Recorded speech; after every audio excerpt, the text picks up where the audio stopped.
welcome to Too Fast, Too Forever. There's all kinds of family. We chose this one. This is episode 437, Life in the Fast Lane, number 59. I'm Joey Lewandowski. I'm Joe, too. And Joe, we've got Tokyo Drift, minute 24, right now.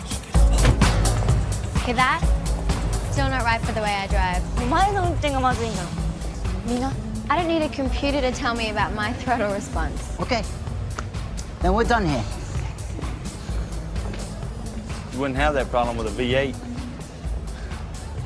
Boys, all they care about is who's got the biggest engine. I'm a guy. It's in my DNA. So y'all race with these things, huh? Cute little toys. You know, I almost didn't recognize you without your slippers on. Don't you mean Wabaki? Neela, right? You're a quick learner. So where are you from, anyway? Here. No, I mean, not where you live. Where'd you come from? Does it really matter where I'm from? In this minute, Neela gets out of her car and talks to Reiko and Earl about her engine. Sean slinks over to flirt with her about her car and her engine and his DNA. They talk about school and where Neela is from, while DK stares menacingly from across the garage at Sean and Neela as the minute ends. And the big thing that I noticed in this minute, the only thing I really noticed in this minute, is it sets up a divide that we see throughout the franchise. Neela drives by feel, Earl and Reiko, all about the computers. It's true. Yeah, but you need to be a natural-born driver to earn the respect of Dom Toretto, so... I never really, clocked, Earl being like, okay, we're done here. Clearly, you don't give a shit about science. Yeah, you don't care about the fucking data. Mm-hmm. You just want to coach on feel. So I did some research on Nathalie Kelley because this is our real sort of introduction to her. What did you notice before I dive deep into it? And there's not a ton about her. That she's, even for somebody who's still working after 20 years, there's not a lot of information about her. But what did you notice in this minute? Nothing super crazy. Reiko has a computer that kind of looks like the one in Sean's classrooms and stuff like that. Okay. It's one of those that has what essentially looks like a fast forward play button type situation at the bottom. Mm-hmm. But I couldn't get anything else that's descriptive to find it, so I didn't want to commit to any specific laptop.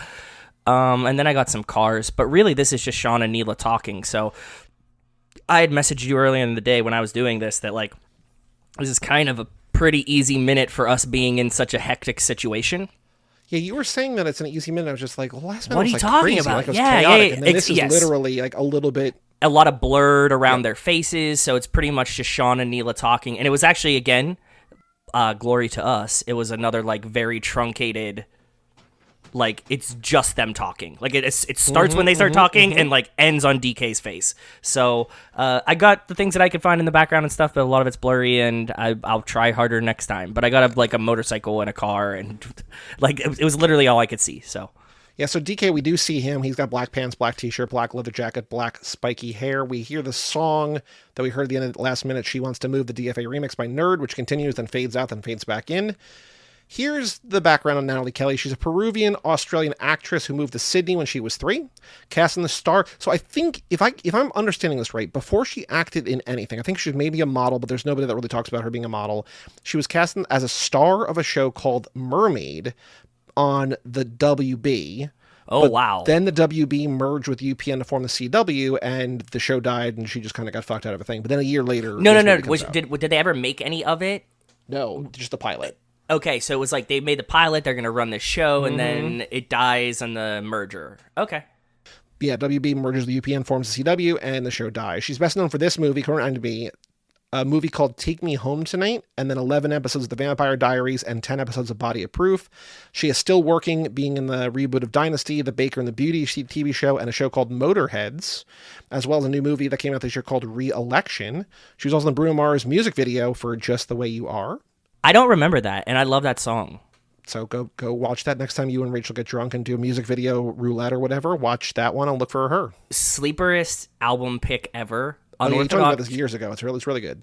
Unorthodox Jukebox is such a fucking slept-on album. Mm-hmm. I'm not really a Bruno Mars fan besides his backstory, tragedy, history, drug use, which I'm a big fan of. Okay.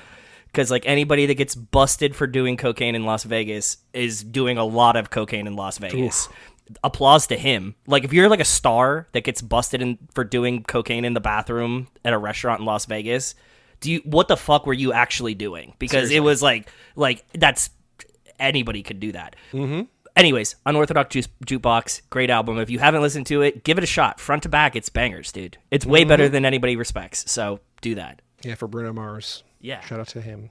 Yeah. She attended the same high school that Nicole Kidman did, the North Sydney Girls High School in Sydney, Australia. So 2 alums, one very prolific and the other Nathalie Kelley. She also began dating someone named Jordy Burroughs in 2018. He has no Wikipedia. I have no idea who he is. I did not Google him. That April, she confirmed in an Instagram post they were engaged. They married in April of 2018, and they separated 2 years later. COVID casualty, maybe. Maybe, yeah. Then one thing from her IMDb bio, she is a graduate of Kiss the Ground's Soil Advocacy Program and on the board of the Fungi Foundation. That's cool. I want to be on the board of Fungi Foundation. You follow her on Instagram, maybe. I mean, you don't use Instagram, because she uses her platform of 1.6 million followers to highlight the threats against indigenous communities around the world while elevating indigenous wisdom and technologies as means of coming back into harmony with our ecosystem. Her life mission is to give a voice to the voiceless, namely the soil, the water, the fungi, the forest, and to dedicate her life to preserving bio and mycodiversity on the planet. Maybe she's married to Aaron Rodgers. That fucking rocks, by the way. Like, good for her. She's just like an actress kind of hippie chick. That's fucking sick. And I would support everything that she's doing. I would like to join the Fungi Foundation as well. If anybody knows a way to get a seat. Yeah, I think that I could contribute to the Fungi Foundation. And the only quote that I found of note on her is just because it's about cars. She says, quote, "I'm such a girl because all the guys go for cars because of their engines or something like that. I like the color and the design." Even though this whole minute is just like her being like, "You don't know about my engine." She's like, "I like the color." Yeah, it felt very guess that car game. Yeah. So for the trivia question, I have one that I don't like, which is something about her wanting to drive by feel, which I don't like. But the other one, and I don't know if I love this. I think it almost has to be something about the dialogue because there's nothing else here. I think so, and I have Where does Neela say she's from? She says here. I think we have to do, what does Neela not need the computer to tell her about? Her throttle response? It's throttle response, or like boost, her fuel management system, and then we could do like a danger to manifold type situation, like the heat of her manifold or something. You know what I mean? What do you think about that? Is that better, worse? That's fine. I mean, it's harder, but we can do that. So instead of a question, just Neela doesn't need a computer to tell her about her ... The heat of her manifold is wrong. Throttle response is right. Give me 2 other answers. Fuel management. Mm-hmm. And what was the last one I said? Her boost pressure. Okay. So for minute 24, which we need a night, there was a quote in here that I really liked. I have a title, but okay, go ahead. What's your quote? Well, I like the quote, like, "I'm a guy, it's in my DNA," because it's so dumb. That's a good one. That's You're a really good one. Quick learner is a good one because she's condescending to him. I was going to do oh shit, it's DK. Like, oh shit, it's Brian, but it's DK because he ends the minute.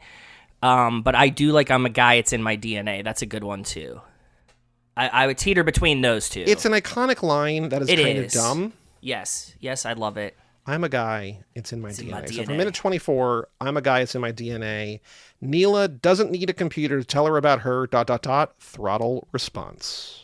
Pretty boring minute for us being in this garage, but it's just the way the minute unfolded, I think. Not boring, but just like visually boring for me, at least. I mean, I was telling you that like it's okay to have a shorter minute here because we've got other stuff going on tonight. Oh, things do that we? I knew about, things that I didn't know about. But first up, Joe, anything else to say about this minute or no? Listen to Bruno Mars' Unorthodox Jukebox. That's all I have to say. We are going to run the VIN. We've got 8 posts. This is also the 12-year anniversary of Paul Walker's passing, so there's a big, long post that he made about that. Okay. Here's the first one. This is a video. This is him. Oh, I saw a little sneak peek. In this video, it's him and Dimitri Vegas Tiavalos, and the Dimitri quote, Vegas, the caption famous DJ, Dimitri is Vegas. Just "This is Brazil." Reminiscing about last year's wonderful Tomorrowland experience. Dimitri started telling me how incredible Belgium was and how quick they responded. And I love how you gave credit to the country for how quickly they responded to what could have been a disaster. Yeah, it's insane how they pulled it off. What? And then, of course, he This is very Justin Lin coded. asked me if I wanted to go to the next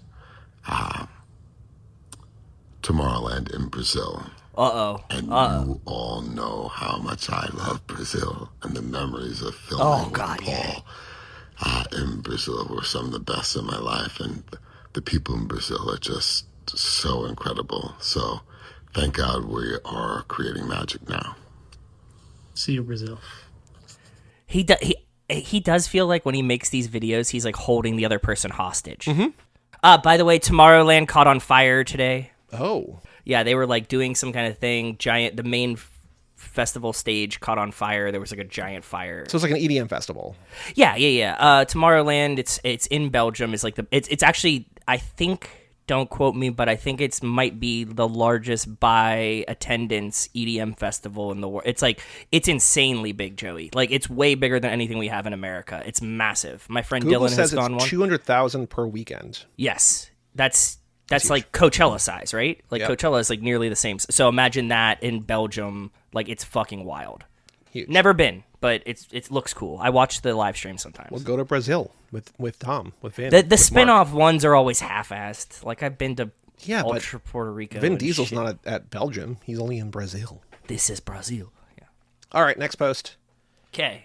Grateful for you all. Hard hands. Hard hands. Black. He's and white leaning. picture. He's leaning into the Tomorrowland. Okay, good. We're still in Tomorrowland mentality. Your feedback. The last one was posted on November 19th, and it had 120,000 likes. This one the next day, 237,000 likes. So again, not reaching the stratosphere of the other ones. Your feedback on who I should work with is appreciated. ... Great suggestions. Thank you. Prayer hands. Because remember, What?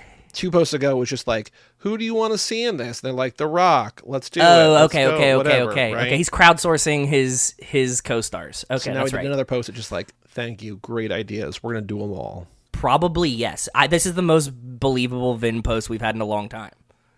If any of these things get real, he's going to use the Instagram list in their faces pointing to it, going, add these people. But sure. So this one, the next post, posted 3 days later, has only 45,000 likes. This might be the fewest likes I've seen on a Vin Diesel post in the history of us doing this, or at least the history of us like paying attention to likes. Okay, yeah, I Happy agree. creative, ... It's a video, but the It video looks starts like- with a thing that says the Riddick universe transport, and it's like pre-visualization with like concept art over it. It looks like a very early PlayStation video game, but yes, let's go. Let's play see the what video. this is. Not where I was expecting. This might just be, if it's just music, I'm not gonna. Oh, it's just a concept board. Okay. Okay. It's just music, so I'm not gonna put the video in here or the audio in here because we're gonna get copyrighted for it. Oh, but then yes, it goes down to a script for Fast Forever. Fuck. Written Fast by Zach Forever. Write it Dean. down. God damn, we don't have that one. I don't think. Revisions by Aaron Rabin. So this is what. Oh, so we Jason do Rainey not have found. that. Okay. 5. Fast Forever. This is the fifth title we have. This is okay. We went Fast X 2, Fast X Part 2, hashtag F11, at Fast Saga, hashtag Fast Finale, and now Fast Forever. So these writers on this one, and this was posted to the Discord by Jason, I believe, and then he put it on Twitter, and Reaction Rocket quote tweeted it, and so people are running with this title.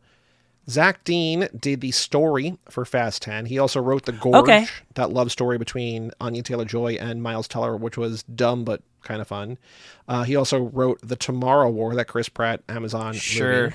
He's not on IMDb credited for Fast 10 Part 2 or Fast Forever, but his name is on the screenplay. Wes, get in there, bud. We can finally get you published on Seriously. IMDb.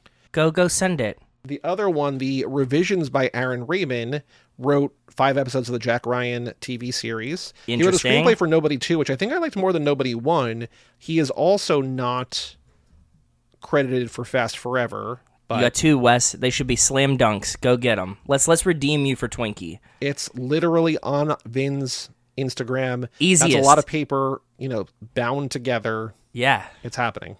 Something's Yeah. happening. it's happening. But what's weird is there's only 45,000 likes. I don't know why. I guess just because, The Riddick storyboard, nobody got to the end. Yeah. What did Saxboy Billy tell us last time? He realized that you need to put the good stuff at the front of the social media I don't think Vin knows that yet. Maybe Saxboy Billy needs to teach Vin how to do Instagram. Look, no love lost to Saxboy Billy. I don't think that he can tell Vin Diesel how to do Instagram better than Vin Diesel can do Instagram.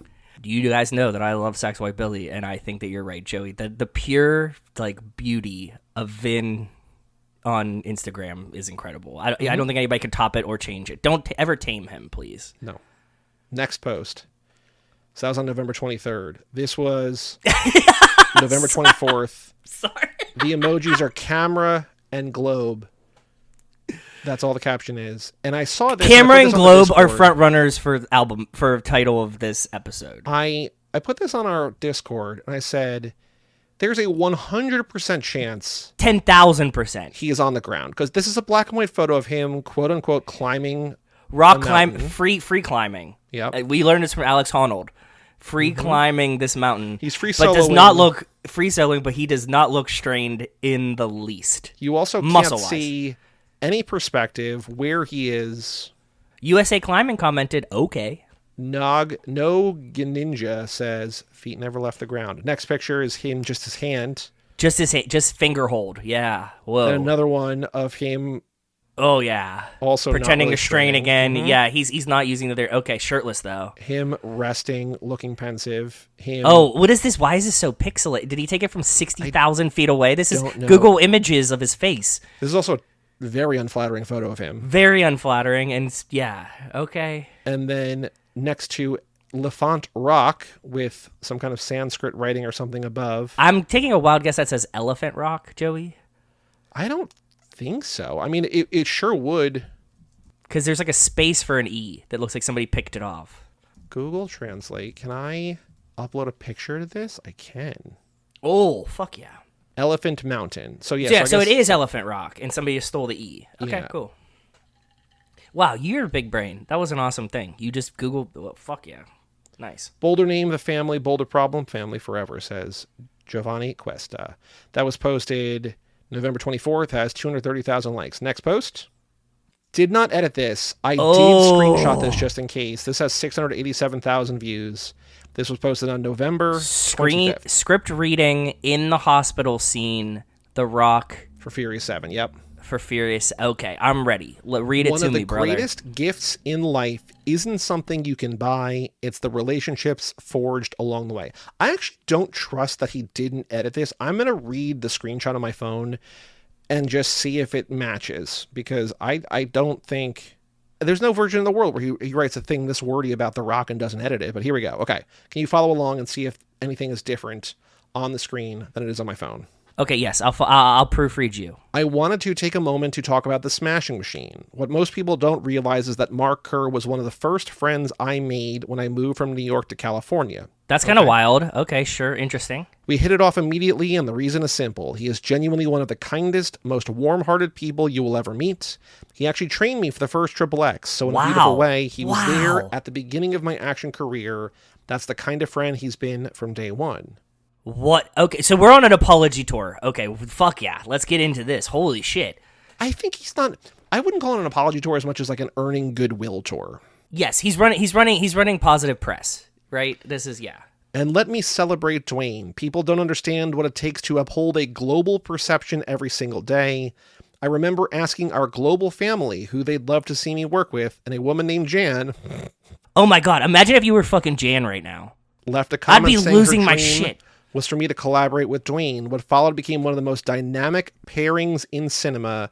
Two strong personalities who pushed each other and created something unforgettable. When he stepped into Hobbs, he did it with the full commitment and left an indelible mark on Universal's Character Hall of Fame. I think that he just was thinking about Mark Kerr's name and put Mark again, but sure, but yes. This is interesting. And strong personalities, he's alluding to them kind of not getting along a little bit, I think. But okay, where are you going, Vin? Speaking of Hall of Fame, God. Watching Mark Kerr get inducted into the UFC. Title, speaking of Hall of Fame, ... Just saying. That's pretty good. Right? Speaking of Hall of Fame, ... Watching Mark Kerr get inducted into the UFC Hall of Fame because his story was finally told was such a proud moment. This is a man who would often tell me about the kids he was teaching to wrestle, to fight, to take ownership of the lives, usually for no money at all. The fact that Mark Coleman was included in the film was such a treat, and Bass Rutton's performance was stellar. Mark Kerr is so deserving of this moment, ... and Dwayne really did it, ... He brought us back in time and shined doing it. Proud of you both. Okay, no changes at all, buddy. Like, that was fully unedited. It seems like he kind of glazed The Rock a little bit in the middle, but brought it back around. I would not say that. I would say that he's like, I love my friend Mark Kerr. I'm so glad the story was told. The Rock was kind of good, I guess. Dwayne was in a movie about him. Remember when I teamed up with Dwayne and people loved us together? Let's talk about Mark a little bit more. But first of all, Mark Kerr was my friend first, just to let you know. 1. And 2, Mark Kerr is awesome, and he's in the Hall of Fame. But also, The Rock kind of exists in this and whatever. But we did good in a movie together. But yeah. 4, D-Reb says, the fact that you can give someone their flowers despite past differences is highly noble. Clapping emoji. That's a take. Yeah, I guess. Okay. Next post. Morning walks, ... This picture fucks so hard. Can that be the picture of the cover? So I usually take images from the minute. So I want to do a one of DK, but I could also I could do DK for the wide one. I can do this one for the Instagram one. When I can do speaking of Hall of Fame ... and just because this picture is so. Again, he looks stoned. This guy is constantly ripping bongs. There's no way that he exists like this with his eyes half opened all the time and like giggling with Michelle Rodriguez on his couch all the time and like whatever. Okay. This was posted 5 days ago. It's 300,000 likes. This was posted on November the 26th. So what was that? Was that Thanksgiving? No, Thanksgiving was the 27th. This is the day before Thanksgiving. So he's on a cousin's walk. He's on a cousin's walk by himself. 12 years ... Not a day goes by ...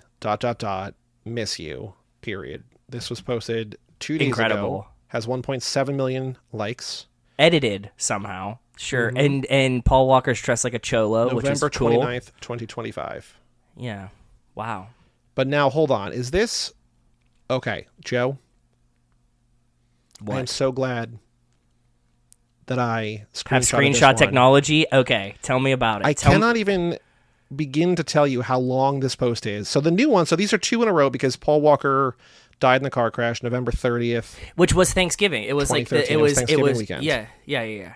So he edits this most recent one from a day ago. I like this one, posted on November 30th, I believe. 972,000 likes. The new caption just says, "The universe keeps placing angels in my path. I know you are part of it. ... A brotherhood eternal. Love you forever. ... Ludacris says prayer hands, prayer hands, prayer hands, prayer hands." But he probably commented before he deleted. Who knows? But we don't know. We don't know the timeline. Vin posted this. I shared it the Too Fast story, and past guest of the show, featured guest of the show, Lisa Charlotte said, "Bro loved him," and I was like, I think it's exploitative. I think it's changing, and I think the fact that he completely edits this. Okay, so here's okay, interesting. So this is not even the entire Holy caption. fuck! I know. That's a love letter. What is this? Okay. Oh God. Okay. I'm ready. I'm locking in. I'm locking in audioly. This was 6 hours ago that I screenshotted this. Like 6 hours after he posted, so it was up for at least that long. 12 years. Pablo, comma. I named her Pauline. ... I did not read this, so I don't know if this. So you're going in blind too. Okay, let's do it together. I got you. I named her Pauline. ... Never got to meet her uncle Pablo, but when I call her name, I know you're near. Dark days, walking through life with a broken heart, hiding it from the world. Some saw through ... Kobe was one of them. Kobe? Who's Kobe? Kobe Bryant? Like he somehow knew the weight or how easy it would have been to give up. Michael was another ... Michael Jordan. Okay, he's putting him up there. He's putting him in the Hall of Fame. Speaking of Hall years. of Fame. He predicted Pauline would be born on his birthday ... And he was right.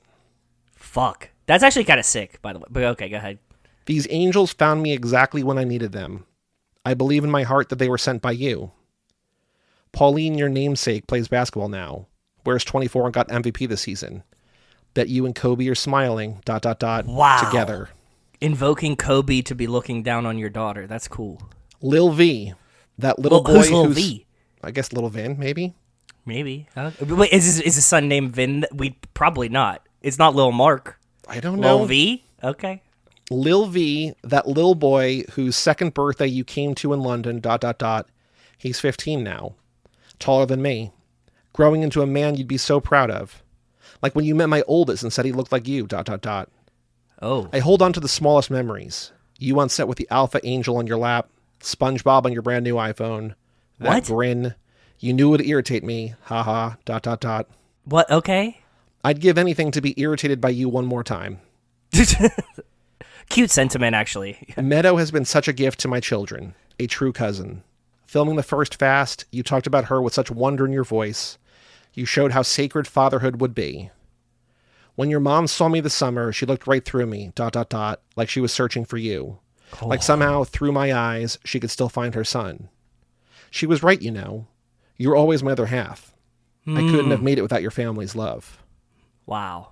I sat at Thanksgiving this year, surrounded by family, and found myself wishing some of them knew me the way you did. The way we could sit in silence or communicate without words. Few get that in a life, but we had it from the start. 12 years. Not sorrowful, brother. Blessed. The universe keeps placing angels in my path. I know you are a part of it, ... A brotherhood eternal. Love you forever, ... V. The first reaction I have is when Kramer burns down the cabin and in Seinfeld, and they bring the box to Elaine's dad, and they're like, what's in this box? And they open it, and it's like, when you embraced me, I've never felt the warmth of another man like that. And he's like, my letters. And like, I don't think this is exploitive. I think that he wrote a homoerotic letter to Paul Walker because Paul knew him in places that nobody else knew him. And he had to tone it down. That's what that reads like to me. I think that was genuine. I think it's I think it's very earnest, very sweet. I did not read it. It does not. Like when I What are you trying to say? Say it. When I messaged Lisa, I was just like, I think that he's because like in the book and what we hear, it's like Paul just like wanted to be with his friends. Like he wasn't friends with the cast. He just wanted to be home. And it feels like as soon as like the way that people that Barry interviewed for the book talked about it, they said that when Paul died, like a switch flip for Vin, and he's like, that was my best friend. Yeah, that was my best. Okay. Now that there's no way to prove that. Yeah. So I do think whether or not that is true, who knows? But I do think that this is objectively true. This is, it's subjectively for Vin, but like this is his truth. Like he's not. Like, listen, hear me out, Joey. I think that Vin Diesel believes this in his heart. Yeah. I think that Mark Sinclair does not. I don't know that there is a Mark Sinclair anymore. Like I know that we talk about that a lot, but that's fair. That's fair. I don't know. But I'm man. saying I think Vin Diesel believes this. I think Mark Sinclair is like, we need to get out there. But I do think Vin Diesel believes that Paul Walker was his best friend. I think it's more than best friend. I think it's like soulmate. I think it's like he says, like few people have this in a lifetime, and we had it. It's just like this is someone who. But on the flip, we did see like Vin at Meadows' wedding or whatever at her wedding, like as a part of it. You know what I mean? I think that could be any number of things. I think that they are close. I think that they're really close, but that doesn't contextualize what the relationship between him and Paul was before she was cognizant. It's just crazy to me that he had like hundreds of words and got rid of 90% of them. The letter read a little like my letters for a minute there, and yeah. Mm-hmm. Vin, I'm sorry you lost your best friend, bud. I am. That's all the Vinstagrams. We'll be back in 2 weeks to figure lots out what unpack else is next. There. Yeah. There was, so we have. Speaking of Hall of Fame. Speaking of Hall of Fame, do you want to? We'll see. We'll come back to that. So we've got some stories.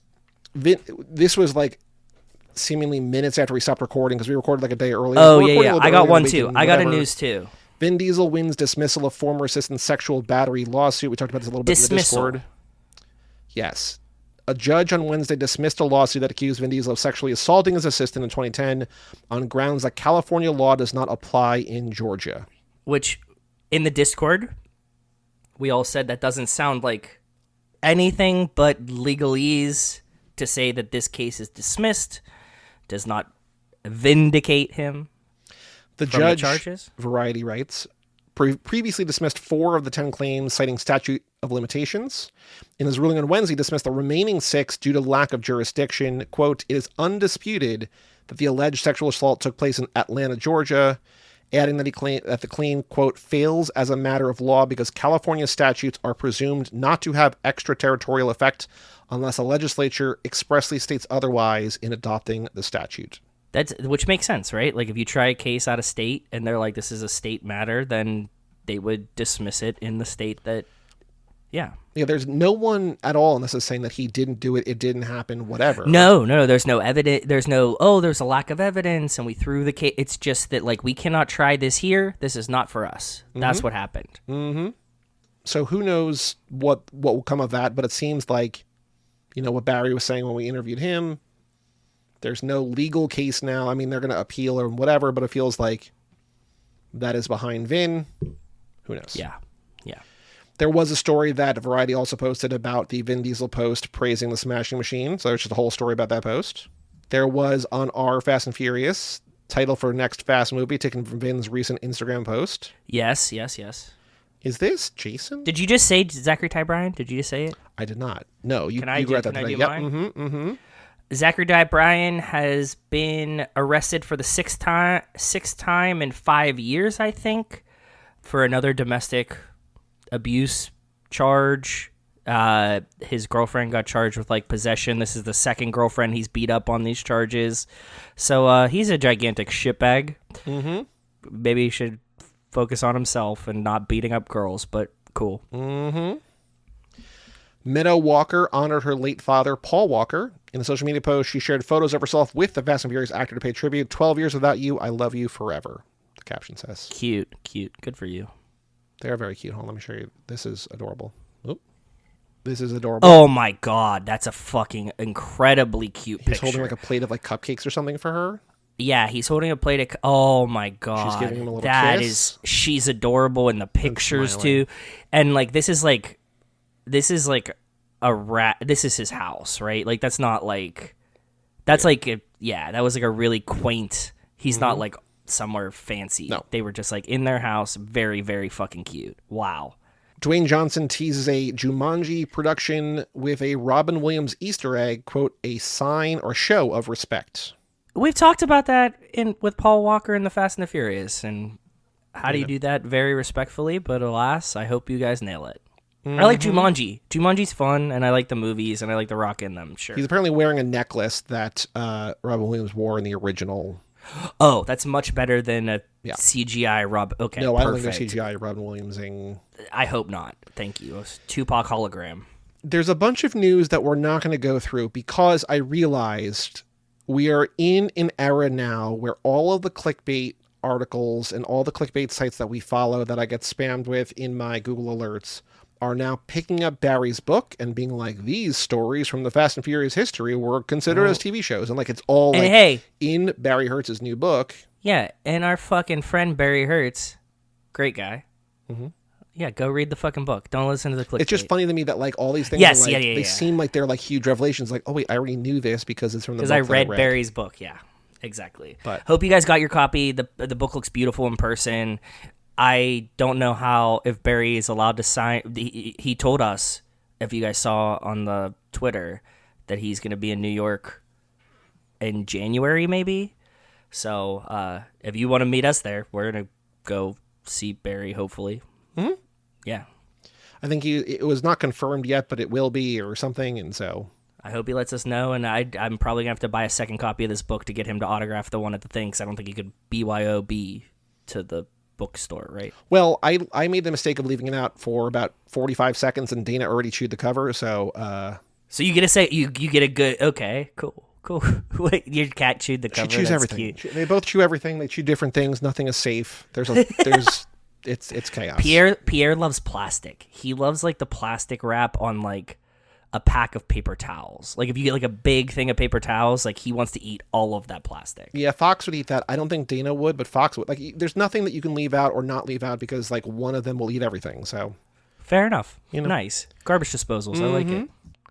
I have comments from a bunch of different places here because YouTube, I realized, stopped emailing comments on videos. I don't know why, but we have a handful of comments. Oh, shit. Why did they stop that? Don't know. We didn't change the settings, obviously, right? I know also you didn't. looked in You there don't and care. everything is set up right. It just doesn't. And like, there's a bunch of like we have a bunch of nonsense comments on Lottery Pod. We actually have like good comments. Like nobody watches the Lottery Pod videos except for people who actually like want to watch the thing. So like, there's like 3 videos where there's like a really good comment. Here we have like 10,000 views or whatever, and there's like 3 comments that are all just like fake. Motor Mouths. Yep. Fake, not movie. We covered some of these already, but like, load of crap, don't bother. Where the damn movie? Great movie. Sounds like a couple of nerds. This film got me into cars. Sounds like a better than couple Too of nerds. Fast. Incredible. Somebody says no movie, thumbs down emoji. Somebody says in Vanishing Point, fastest car I ever had, it blew away all Ford Mustangs and the Roadrunners. But then here is... Did we already use Sounds Like a Couple of Nerds as a title? I don't know, maybe. Okay, maybe. Hold on. Searching just the website for nerds. Revenge of the Nerds. No, I don't think we did. That's a good fast lane title too. Sounds like a couple of nerds. Just saying. Somebody says clickbait. Somebody says why. I responded, just said why not. Someone says Darla, Paul Walker. Somebody just leave the heart emoji. But there's 2 actual comments. One is actually to us, and one is just, a boomer. Somebody, Bill Schwenke, comments on Dirty Mary, Crazy Larry. I need this in my collection when it was on TV, was like 40 plus years ago, and I was too young to watch it. Damn it. Parents are too strict, I might add. Vanishing Point does seem familiar, and Train vs. Car with Vin Diesel. Cool. Don't know. An actual car, that's better than most. But then we have one from Laura Osgood, who on our Fast 10 Lap 15 episode, so this is 2 months ago. Who is our guest on this one? Because the comment's kind of about them. Fast 10 Lap 15 was Emily Slade. Okay. So Laura says, good guest. Hope you get her back. I'm amused that you were trying to figure out if Diesel is just manifesting/spinning the truth when he talks about the upcoming movies. I view his posts as being mainly spin. I think he's trying to keep the Fast franchise fandom excited and on board while the production continues to go through one unexplained delay after another. I don't think they will ever do the Rock solo movie or Fast 10 Part 3. Didn't he also say that he was filming Riddick Furya back in 2024? I think he absolutely did. I think he did. Yeah, I think he was posting screenshots of that then too. But thank you, Laura. Laura also, like, there's a little comment. Can I celebrate Laura for just having a real thoughtful comment? Thank you, Laura. What's funny is that YouTube puts a little logo next to people who subscribe to you, and the only other person is somebody named Paul from a year ago who just left a heart comment. They subscribe. Nobody else who leaves these like hateful comments, not hateful, but Grumpy, none of them grumpy. subscribe. But Yeah. Laura subscribes, so shout out to Laura. Shout out to Laura. Right, if you hear this one, send us an email. Just say hi. I You also don't need to say really anything hope, fucking Laura, serious. that you have like YouTube Premium, because like there's no reason to watch these things on YouTube because there's so many ads on YouTube just because. Yeah, because how it works. I want to bilk all the boomers for all the money that we can get out of them. You know what I mean? Where like they have to watch commercials for 2.5 minutes and be like, okay, at least I get to watch Dirty Mary, Crazy Larry, and then it's like, wait, No, no you don't. movie, clickbait. Yeah, asshole. Sounds like a couple of nerds. We also have a comment. So Spotify owns Megaphone, and Megaphone is what we use to distribute the podcast. And they have comments in Megaphone so fucking buried, it is ridiculous. Nobody also really listens to us on Spotify. I think the people who actually care about us obviously just subscribe to the Patreon and they comment there, they comment on the Discord, whatever. But Sure, yeah. this person's Steven Nas, G-N-O-S, but I have to imagine it's Nas. Nas. Of course, Steven hit the Nas. Let's go. Commented on our episode of Blended which is not an episode about Blended, but that was a Life in the Fast Lane, but we talked about Blended or something. Oh, I love Blended. That's a great movie. Like, it's a slept-on movie. It's fun. It's wholesome. Steven says, my buddy Blake Farris and I are putting together a 2-part, 7 to 10 season Fast and Furious TV show called Los Angeles, The Toretto Story, Part 1, and Los Angeles, The O'Connor Story, Part 2, which will be dedicated to Paul and his family. In this show, we get to see the entire cast go through the trials and tribulations of their teen years in high school, straight through to adulthood, and what makes them who they are today. We're taking it back to where it all began, in the streets of LA in 1986 to 2001. Steven, hit the fucking Nas. I'll watch it. I don't think Vin will ever let you do that. But if for some reason it does come to fruition, even in Sono fucking whatever AI, whatever you make it in, I'll watch it. Crazy. It's insane. Great idea. I love it. Do it. I encourage you. Please give us something to talk about. Thank you to Stephen Nas. We also have an email address, family@cageclub.me. We do have emails today. Okay, cool. We have 2 TeePublics. We made 2 sales. Black Friday sales, apparently. What do we get? George Pickens? Long sleeve George Pickens out there. We made $2. Okay, good job. And a t-shirt George Pickens. We also made $2. Fucking A. Good Who job, are these guys. people? I don't know. That's like, we're like, what, like a 60 or 70 of these sold at this point? Even with the delay. But George Pickens is being a menace on Thanksgiving. Dominating in Dallas, right? He's fucking crushing. I know. What a character. Oh, there was also another comment that Laura left that I screenshotted on YouTube. I forgot. And I didn't see on YouTube. Maybe I don't think she deleted it. I don't know. Hold on. Let me see if she deleted it. Because if she deleted it, I'm not going to read it out loud. Because save her sanctity. Unlike Vin Diesel, I respect our listeners. The edit. Okay, it's still public. I don't know why. Zero idea why YouTube removed it from the comments. Again, like, why don't you want us to see? We're too popular now, Joey. We only get verified comments. But even fucking Laura subscribes, so why did we not get the subscriber comment? This is on F9 Lap 15. So Laura comments on the 2 Fast and Furious core movies. I don't know if she listens to these or not. Maybe, probably. I mean, if she's like subscribed to us and like talking about like liking our guests, I would imagine. But I hope so. Cool. She says, I love these podcasts. You guys have great insight into these movies, and I love hearing all the different perspectives and trivia about each of the films. When it comes to F9, I keep hoping that you or one of your guests will find something about the movie that will finally make me think like it. But unfortunately, I agree with your guest that F9 doesn't work as a complete film. To me, it feels like a disjointed action sequences and a half-baked, in the worst way, spy story wrapped around a Dom flashback story that also doesn't make any actual sense if you think about it too closely. The only bits of F9 that I liked were Roman getting meta and realizing they have invulnerable plot armor, and the obvious sexual/romantic chemistry between Dom and Queenie, which I'm sure would infuriate Letty and all the Shaw siblings if they ever witnessed these two flirting together. I don't think so. I think there's a sanctity between flirting with moms, okay? That's my take of the day, my Subway take of the day, that I think that flirting with women that are way older than you is allowed. Okay. I think that there's nothing wrong with that.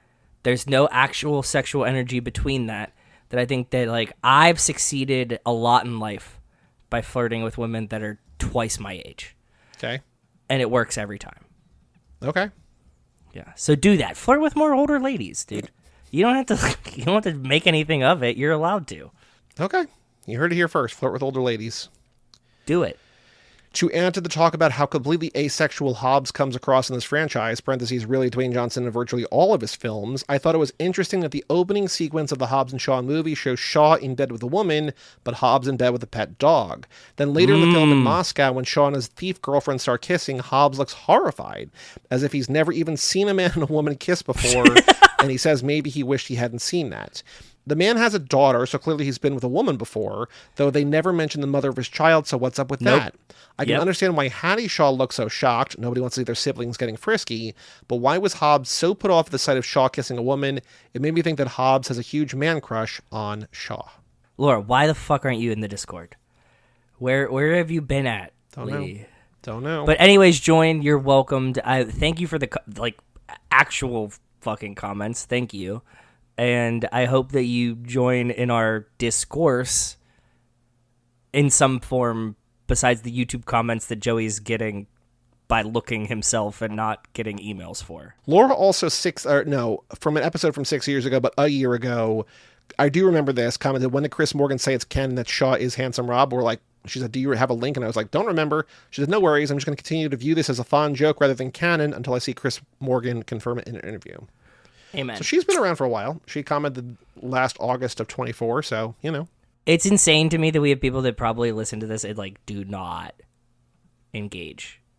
That's, one of the most hilarious. No, we know that we do. I see the download. I know numbers. that we do. We have a huge audience, but, we have way more people who listen or, at least get it on their phone than we know about. But, I mean, I attribute, 30% of them to be related to us that are subscribed and not listening. You know what I mean? Mm-hmm. But, that's what I imagine. That it's, a large majority of that, and the rest of them, talk. But no, maybe not. Who knows? We've got 3 other emails today. First up from Emily C. Thanks for the book rec. She says, hey, guys. Oh. Thank you for the podcast episode you did with Barry on his new book. I was originally planning on getting it from the library, but I found a copy in my local bookstore when I stopped in for Small Business Saturday, and I had to buy it. One of the booksellers was really excited about it when he saw the cover and said he'll have to buy his own copy. My dad's going to borrow my copy after I finish reading it. Congrats, Emily. The book is really, like, I mean, I know that we talked up but you heard Barry, and the book is fucking good, so if you're a fan, I'm glad you got it. That's awesome. Good job. She says, my to-be-read list was already out of control, so I didn't really need to add anything else. Look, as someone who buys things because they're on sale and just like, I'll figure it out later, buy what you want to buy. Yeah, ain't nothing wrong with that. You supported a guy that was a good guy. Like, I would buy the book just to support Barry. You heard us talk to him. He fucking rocks. So, like, buy the book to support Barry at the very least. She says, I definitely wanted to read Welcome to the Family after hearing you all talk about it. I think I'm going to bring it with me to read while I'm traveling in December so it doesn't get lost in the numerous piles of books around my house, and my dad can actually get a chance to read it before the next movie eventually comes out. Looking forward to the rest of the lap, and I hope you both have a good holiday season, Emily. Well, thank you, Emily. Have a good holiday season. Safe travels, lady, and I hope that you get to read the book because it's actually kind of fun. It would be really good on an airplane. That's a great airplane book, right? Yes. I will say that I think, like I was talking a little bit with Barry, that like it exists in this really nice liminal space between Fast 10 and whatever comes next. And I think it will stand the test of time, but I think you kind of need to like, not need to, but like it really benefits to read as close to now as you can. Yeah, that's fair. Because it's up to date in a way that I did not know books could be up to date. Like, yeah, it captures what's been going on the last several months in a way that it feels really fresh and really new. And I'm sure that after the next movie comes out or whatever, it will be still interesting and fascinating and filled with good interviews, but it's better now. Jackie Jones writes in, responding to Jackie's... The last time Jackie wrote in, it was about the cover of Welcome to the Family. We were like, why does Dom have a gold chain? Remember that email? Barry was like, yes. Yeah, I don't know. Yeah. Jackie says, this wiki page for Furya is wild. Basically, no one else has talked about this film besides Vin Diesel. I know you all cover the magical manifestations of Mark Sinclair, but this is so wild and not talked about enough. So I will get to this in a second. Jackie says, good to hear Barry on the show. I'm getting the book as Christmas presents for so many people. Happy awesome. Creative ... See you in Bear Country. Excellent email. Thank you for writing in. Appreciate you. So Riddick Furya, the wiki, it's not very long. I will read the whole thing. Is an upcoming American science fiction action film written and directed by David Twohy and based on character Richard B. Riddick by the Wheat Brothers. The fourth installment of the Chronicles of Riddick film series and a sequel to Pitch Black, The Chronicles of Riddick and Riddick. It stars Vin Diesel as the eponymous Riddick. Cool. Factual, whatever. Upcoming, fine. Yeah. Premise. Riddick finally returns to his homeworld, a place he barely remembers and one he fears might be left in ruins by the necromongers, but there, he finds other Furyans fighting for their existence against the new enemy, and some of these Furyans are more like Riddick than he ever could have imagined. Is this not like, I haven't seen it, but is this not the like premise to like Predator whatever? Like you go back and find other predators and you're on a planet full of predators kind of situation? I guess so. Yeah. Predators, I think, is... Whatever, I don't remember. Yeah. I didn't watch it. The cast is Vin Diesel as Richard B. Riddick, last of the Furian race and notorious outlaw. End of cast list. Nice. The previous thing, the premise is sourced to a article on Deadline from 2.5 years ago. Quoted by, it's not based on a Vin Diesel Instagram post. There are quotes by David Twohy, so, that's a real piece of journalism. Production section on the wiki. Development. In April 2016, Vin Diesel confirmed he and writer-director David... Again, 9.5 years ago. Beautiful. He and writer-director David Twohy were developing a fourth Riddick movie titled Furya, spelled F-U-R-I-A, even though the entire rest of the wiki is F-U-R-Y-A, and a spin-off TV series called Merc City, which don't remember seeing that. I didn't even see Vin post about that on Instagram. In May 2016, he explained that production on Furya, again with an I, may begin in early 2017. In a video, Vin Diesel asked, quote, "Are you guys excited to hear about Furya?" with an I. "Do you want to know where it all began with that dark character Riddick?" End quote. David Twohy confirmed the new film will be rated R. The post did not elaborate on how, if at all, Merc City would be connected to the upcoming film. That is sourced to a movie web article that has been archived, and these are all just quoting different Vin Diesel Instagram posts. By July 2019, the wiki goes on, the script was completed and the official title was changed to Riddick: Furya, sourced to an archived post on Empire, also quoting Vin Diesel Instagram posts. Yes. I got to show you this picture. This picture is glorious. This is just him looking high as hell, eyes closed. Fucking again, he's stoned as shit. In front of someone holding a piece of paper that says Riddick 4, Furya. This is posted July 24th, 2019. But didn't you say he spelt it with an I? It changed. At this point, it changed to a Y. Okay, and interesting. then in February 2023, the film was officially announced with Diesel and Tui reuniting for the fourth installment of the franchise. Again, 7 years later, sourced back to the original deadline thing. And then filming, principal photography began on August 23rd, 2024 in Germany, Spain, and the United Kingdom, sourced to an archived article on The Hollywood Reporter and an archived article on Dark Horizons. It says then in brackets, which is very funny. I want to share screen one more time. Please. Unreliable source, question mark? Question mark? That's the entire... Beautiful. A thing that's been happening... For 9 years. Almost 10 years. In April, it will be 10 years since he first announced it. Beautiful. Thank you, Jackie. That was very important to read the Furya. Thank you for the email, Jackie. That was awesome. If we don't keep Vin Diesel honest, who's going to? I'm going to hold him to a higher standard. We're trying. Okay? We're trying. That's what I'm fucking trying to do here, Joey. This is constructive journalism on Vin Diesel's Instagram.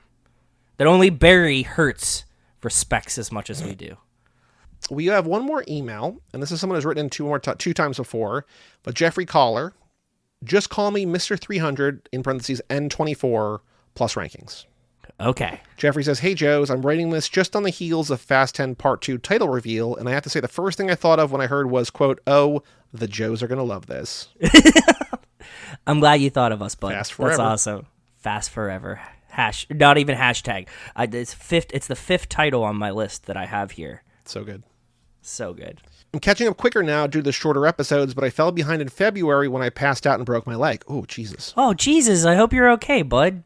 Wow. You were right about the films being on TV all the time because, man, did I watch them on TV in the hospital. Only 10 was on demand, so the TV broadcasts were how I got the rest of them, but the order was odd. They were playing them, from what I remember, 8, 5, 2, 6, then 2 again. All right.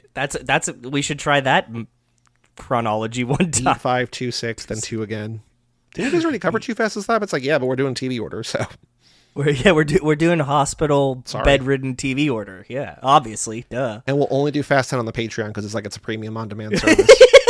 Yeah. You got to pay for that. If you want to hear us talk about it for the 11th time, you got to pay for it. Sorry. But now that I'm driving again and pretty much back to normal, I'm midway through the planes, trains, and no automobiles lap. What lap was that? 2 ago? 13. 2 ago. No, that was 3 ago. Jesus fuck. Because after that was the 80s cult movies, and then Oops, we should have covered this, and then Kicking It Old School Part 2, which is what we're in now. Yes.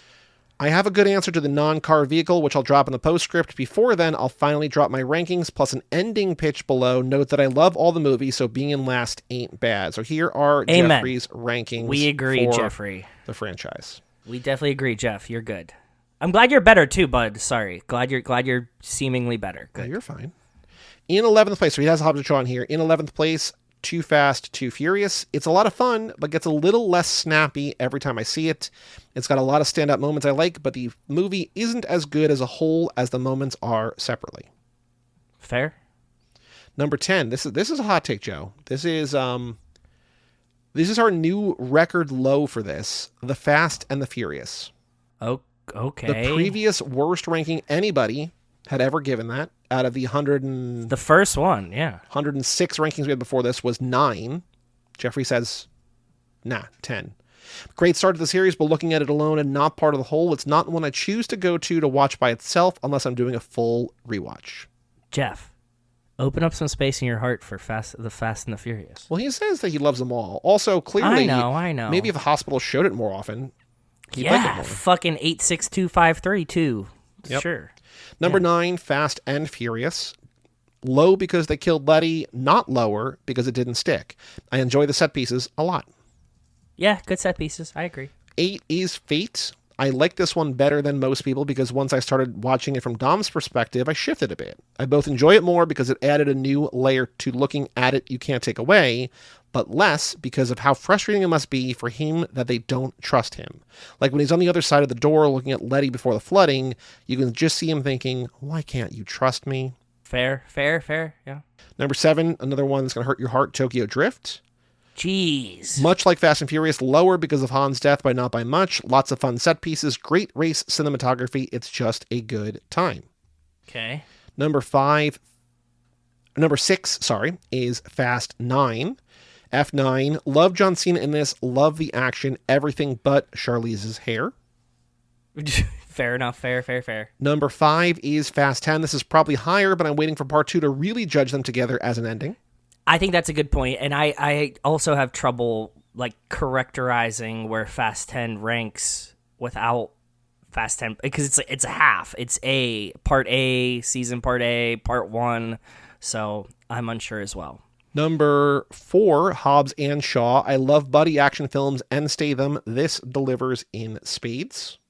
Number 3, Fast and Furious 6. Honestly, flip-flops to number 2. I could watch this whenever. Yeah, perfect. Number 2 is Furious 7. Statham's a great villain. Yes, it doesn't gel with the rest of the story, but there's something I really like. That's something I really like. Statham is inserting himself into a story that's already going, and we don't really see that kind of thing much. And then number 1, no surprise here, Fast 5. It's perfect. Full stop. Beautiful. Great rankings. I mean, interesting at the bottom there, but I mean, these are your opinions, and you're entitled to them, so that's fine. And then Jeffrey says, ending pitch, how I'd like to see the movies end. Like you've been talking about where I'm in my catch-up, I'd love to see it end at least before we get to the next generation continuation, Fast Sons, Furious Daughters, is with a race I like that. back I like that. to 1327. 1327. Dom says, last one there says Grace. The race starts, then off a corner, skyline breaks to the front of the pack, the license plate zooms up to center screen, end credits. Amen. That's all I have.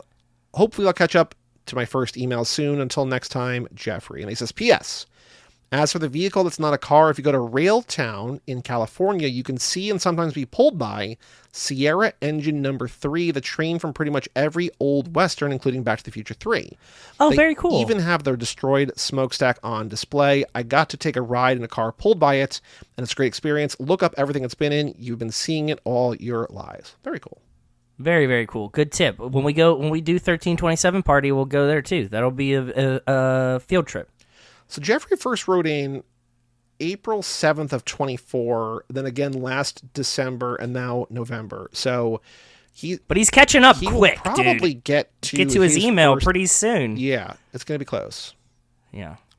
Of course. There's also one other little bit of not news, but kind of news, but also not really mailbag, but also kind of mailbag. Too Fast Too Kikido, which is the Japanese dub, the Brian dub of Too Fast Too Furious. I watched like 3 seconds of it so far, and it's already fucking incredible. Big fan. So we talked about this recently. This is by an editor who was working for Layered Butter, and he recut Too Fast, Too Furious, that every time Brian talks, it's in Japanese without subtitles. And I was like, I'd love to see this. He's just like, I don't know about the legality of this. He's just like, you know what? We're not monetizing. He just put it all on Twitter. He put the entire thing on Twitter somehow. I guess Elon's rules, who gives a shit. And he also put a download link to download it. So I have it. I've not watched it in its entirety, but we retweeted it. So go to Too Fast, Too Forever if you want to see it. I also want to show off. Show me. What do you got? Oh, that sick-ass fucking poster, too. You already got it framed, bud. You're so good. Well, I have frames. You know, it's a standard size. On it's 18 deck? by 24. But yeah. It's like metallic chrome. There's Brian, and there's Roman, like and Suki, and Monica Fuentes, and Tej, and, you know, the purple and yellow cars at the bottom. And it's all in Japanese, which is very cool. So, very, very, very cool.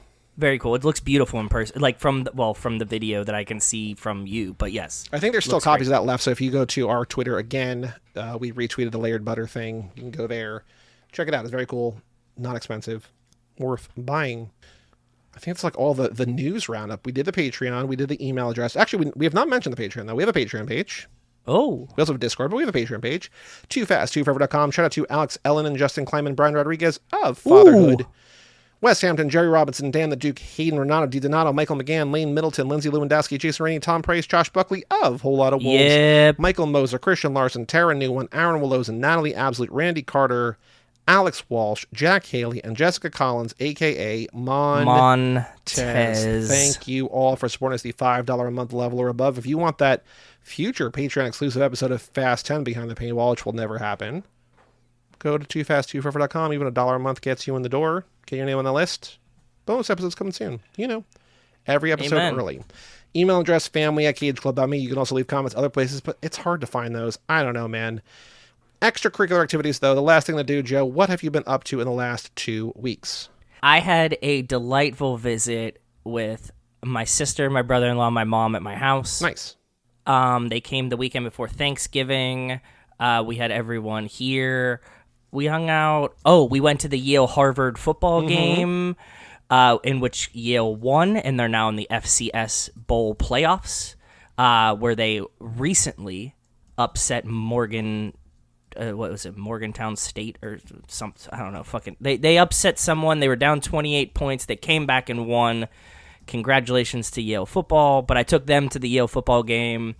It was really cute to have them there. It was actually really, really nice to have them experience the weirdest. I know that you've been to a football game in Europe, so like that's a pretty weird experience. Watching football with a bunch of people that don't know what football is also a very weird experience. So we did that, but they won. Then we hung out, went to the casino, ate, had a good time, laughed, watched a lot of TV. I introduced them to a show that I talked about a very, very long time ago, I'm sure, which is My Big Fat American Gypsy Wedding. Cool. Where there's a famous lady that makes these Swarovski crystal embedded, essentially prom dresses for these self-proclaimed gypsy women. Okay. I'm using that word because that's the word they use, not because I'm using a slur for them. It's incredible. If you love trash TV, I think I pitched this to Michael Moser in the Discord too, that's like fucking top tier. So my mom has now binged through 6 seasons of that when she went home. But watching stuff. We have a bunch of movies lined up. We took like a little movie hiatus, but we watched the bunch of Stranger Things. Okay. We watched Welcome to Derry. A bunch of trash, 90 Days Almost Over. Stranger Things and Welcome to Derry are the same fucking show, Joey. Yeah, they're both.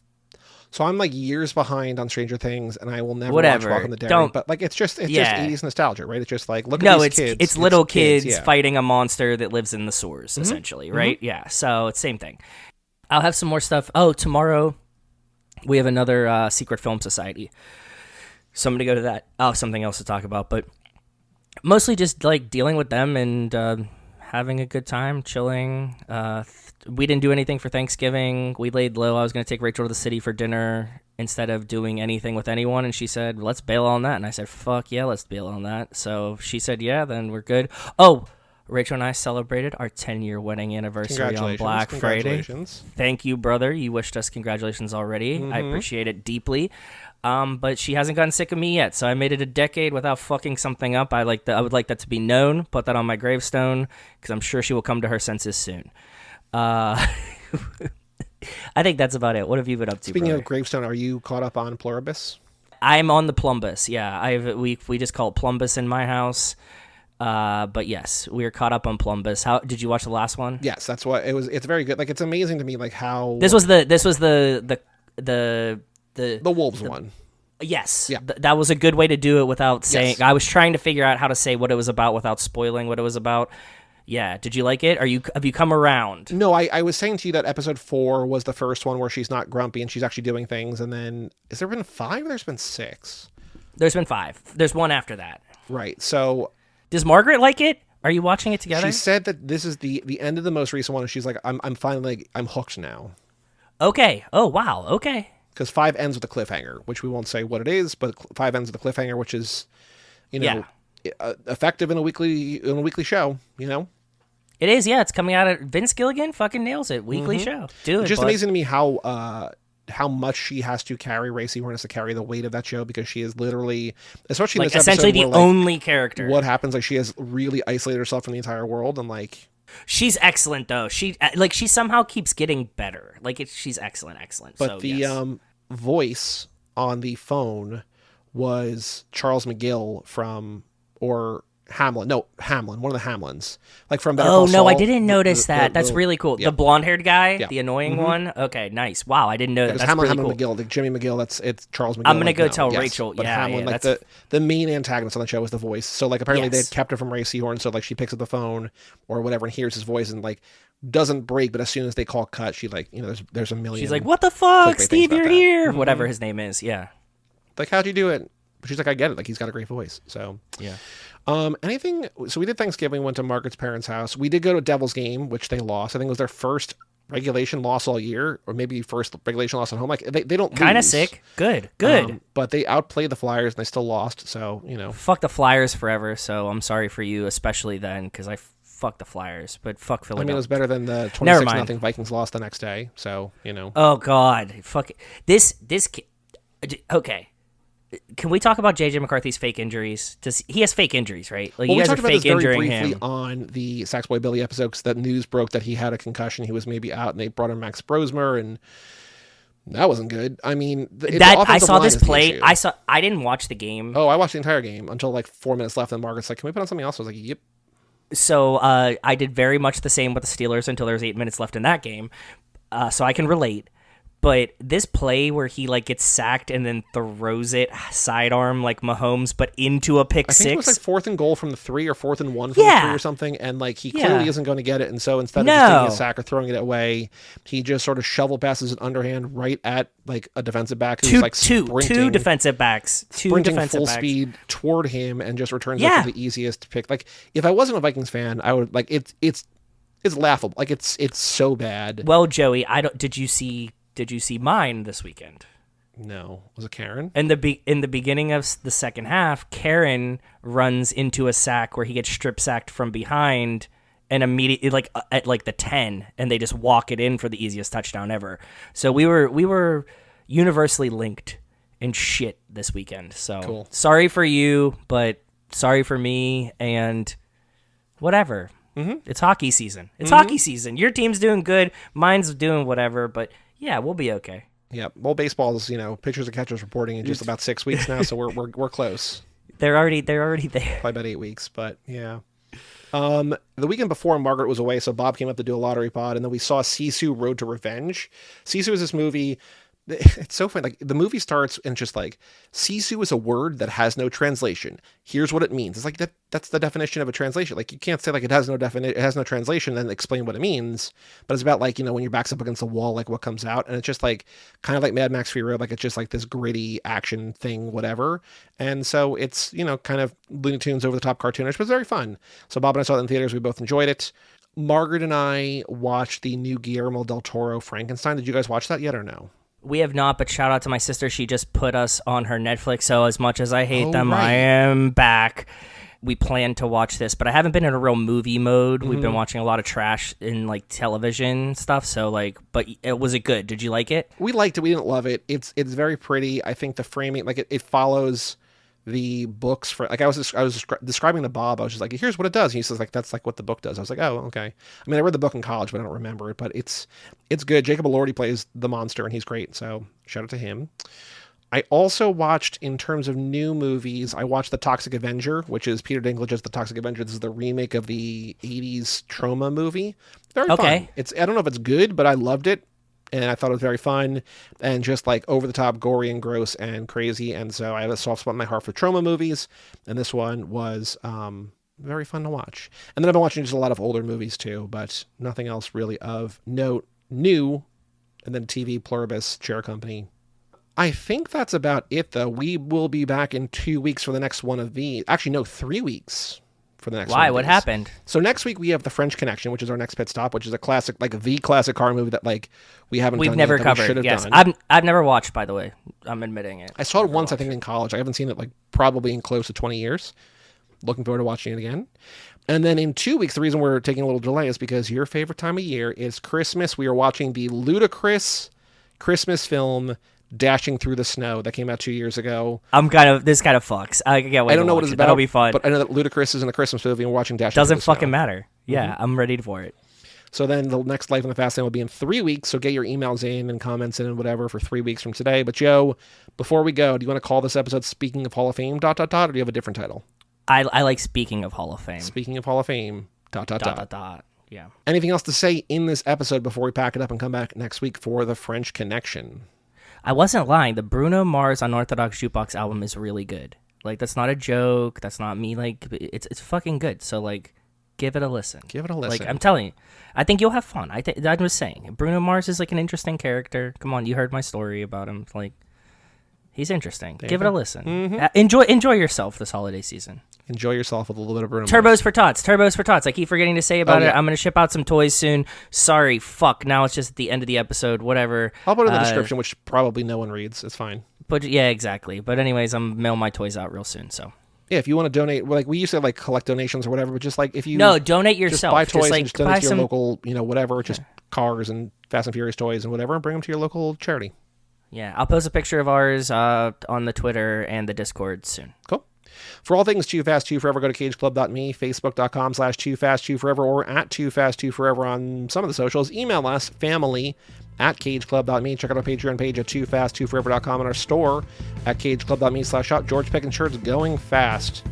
Come back next week for The French Connection from 1971. I'm Joey Lewandowski. I'm Joe, too. And we will tell you all about it when we see you again.